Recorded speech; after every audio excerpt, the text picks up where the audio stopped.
vôbec. Ty zbojník, surovec, veď ťa budú vešať. Ej, či to bude bolieť, či to bude bolieť.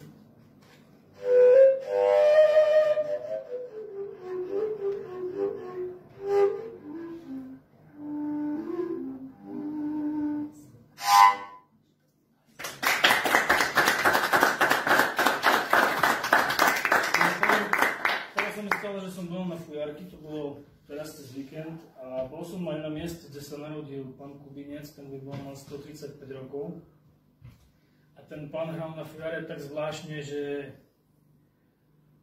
veľmi ho obdivovali za ten prejav hudobný, takže ja sa snažím hrať tú notu tých starých Valachov, alebo tých starých hráčov, ako je Joško Rybar a títo taký Kubinec a ďalší.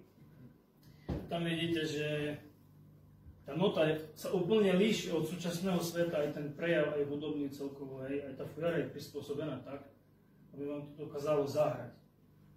Fujary poznáte bežne, vy, ale tieto fujary, čo dneska používame, sú úplne ináč robené. Toto je robené podľa starosvedského spôsobu prevedenia.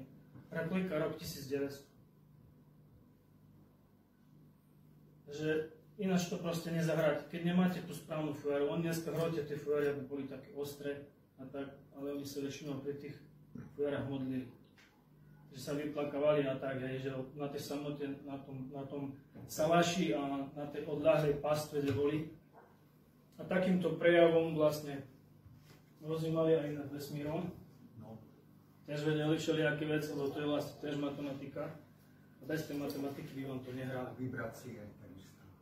Je to taká malá záhada, ale by ste neverili, koľko tu je magie a matematiky.